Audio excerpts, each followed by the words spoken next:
Hello and welcome to ESG, a bridge to action presented by PwC India in association with Moneycontrol.com. Today we are going to talk about sustainability as a path where technology is playing an important enabler and many innovations are taking place across the world and in India. Let me welcome on the show two experts joining us. We have with us Ashish Bhandari, who's joining us from Thermax, and Shudipto Ghosh of PwC India. Gentlemen, so good to have you on the show. But before we discuss this, let's first hear out a sustainability note. ESG measures and practices are now more important than ever before for businesses of all sizes. ESG practices will not only help us thrive in present but also help future-proof ourselves. With growing alertness and environmental consciousness, the interplay between ESG practices and business strategy is constantly increasing, and since pandemic, it is only accelerating. As leaders, we must acknowledge that we are part of the problem. Hence, it's our responsibility to change what we do and how we do it. At Volvo Cars, we have built our ESG practices around three pillars: climate action, circular economy, and running an ethical and responsible business. We are investing in these areas and creating an organization that encourages constant improvement and innovation around these practices. And we need to reduce our direct and indirect emissions as well. So we are tackling CO2 emissions within our supply chain and operations. This includes embracing circular economy practices. My first question to you, Sudipto, from the PwC India standpoint, where you have an interface with so many corporates and so many technological evolutions that are taking place, how do you see the space evolving and the kind of importance it holds in the sustainability journey for the companies? Okay. Thank you very much, Nisha, for this important question. I do feel that technology will play a very big role in days to come in terms of ensuring that organizations can embrace ESG. Just to give you a few examples, when we are talking about environment, the first thing which comes to our mind is the net zero or the carbon emission. And there are three ways by which technology is helping. The first one is that the entire technology of how you're doing the conversion process. So, for example, if you're replacing clinker with fly ash in a cement manufacturing process, the second area which where technology can help is just to change the sources of energy to renewable sources. So, for example, when we are talking about the electric vehicles from a automotive perspective, we are saying that batteries can replace polluting fuels like petrol and diesel. The third aspect of a technology is that even if you cannot reduce the carbon emissions, you can still capture it. We're talking about blue hydrogen, where the carbon has to be trapped and captured so that it doesn't be emitted into the environment. We also look at technologies in terms of recyclability, particularly of precious resources like land and water. And how do you ensure that you are recycling the water and the waste? So far, I've been talking only about the environmental aspect, but there is also a social aspect of ESG. And for example, if I'm having a cup of coffee in the morning, do I really know the coffee bean has been sourced from a place which is not employing child labor or giving equal wages? Now, with the help of blockchain, it is possible for you to figure that out and trace it back to the origin. Uh, Also, from an employee health and safety perspective, we are seeing usage of advanced analytics and artificial intelligence in terms of ensuring that your surveillance and safety of your employees can be taken care of.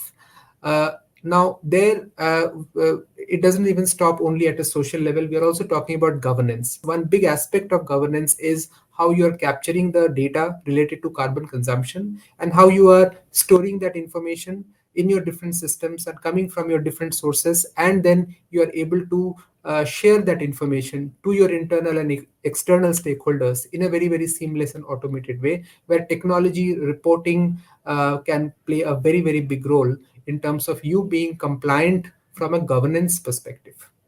Let me ask Ashish. Ashish, from industrial's point of view and the role that Thermax is playing, what has been your experience on technological transformation in India, and how are you seeing it develop for people? Okay.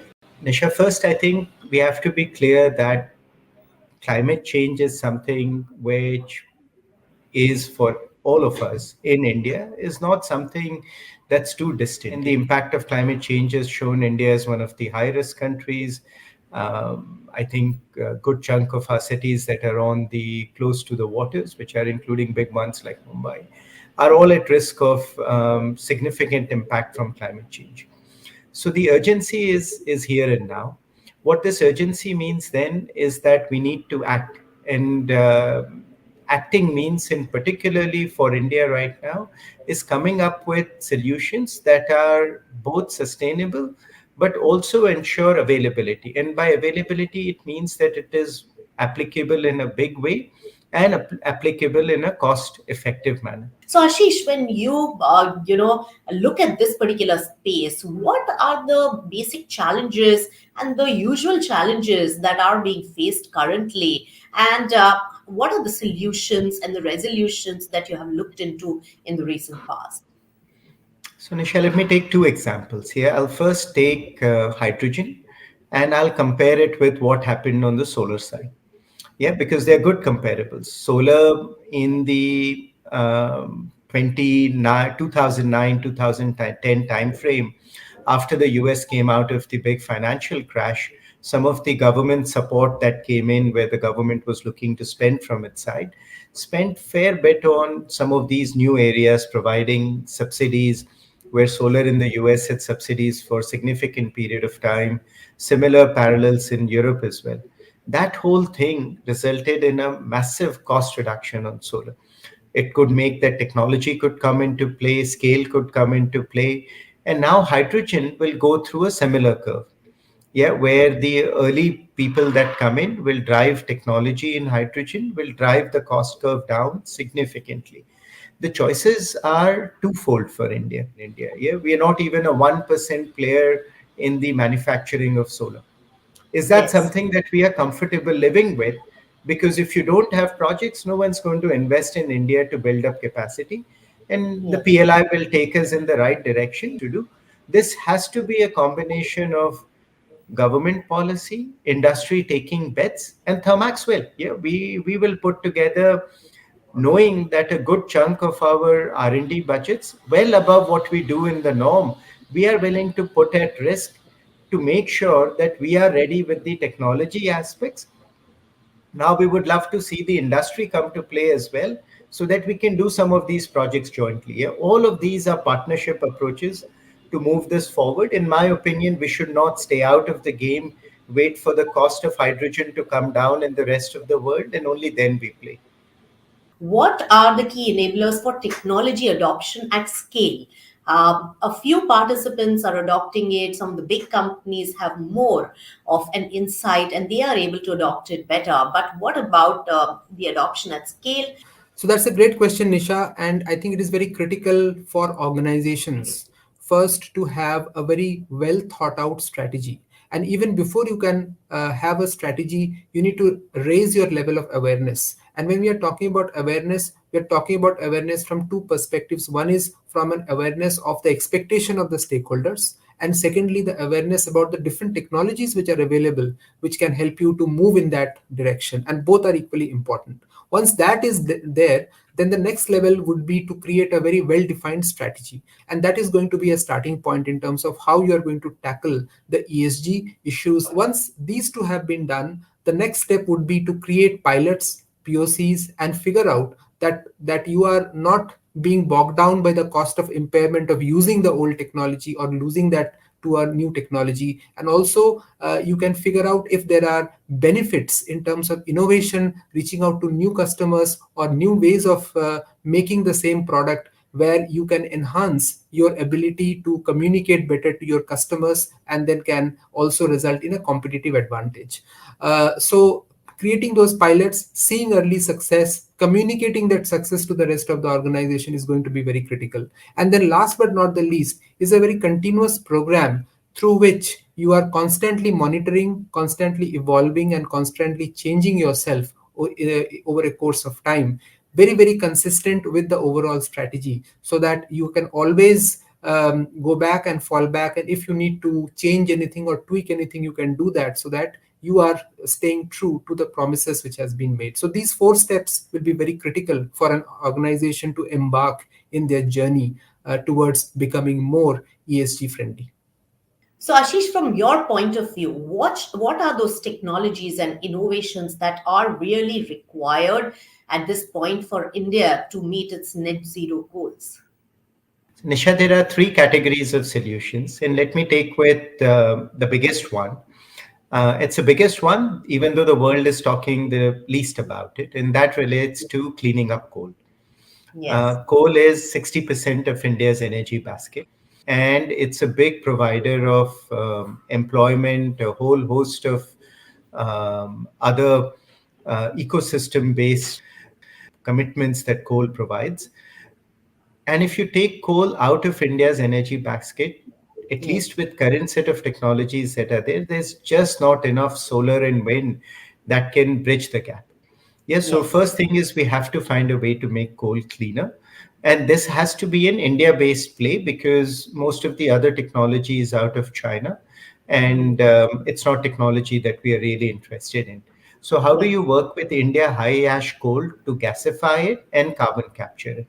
Both gasification and carbon capture are areas that India should look at very actively. Thermax itself has developed in with DST funding along with IIT Delhi. What we think is India's and possibly the world's most leading technology in terms of gasifying high ash Indian coal. So that's yes, one area. Second is taking agro waste and biomass and converting it into energy in all forms. And this has to be done carefully to make sure that, and this has got two effects. Yeah, one, if you do not bring it into a formal supply mechanism, farmers will burn them and then you get pollution. If you can bring this agro waste into the formal system, they go through a process in which they get used with very little pollution, uh, yes, something that is carbon neutral and so helps tremendously. I think India needs to start getting technology very, very quickly, which means we need to do technology partnerships. We need to start setting up plants in India, just start to do demonstration projects. Yes, so that yes, we understand how the technology gets deployed, what are the various elements. We can do technology partnerships, and then using PLI kind of schemes, drive the adoption of the technology very quickly. That is on the supply side. On the demand side, request steel, cement, fertilizers, petrochemicals to at least start blending in hydrogen. We can then continue to improve and reduce our cost curve in sync with what happens to the rest of the world. So, Ashish Bhandari, you added a lot of thoughts on that particular aspect as well. Shudipto, thanks for giving us a clear direction and guidance to the companies who are going on the sustainability. It's an end to this very interesting discussion. Thank you so much for joining us. Thanks to our viewers for tuning in.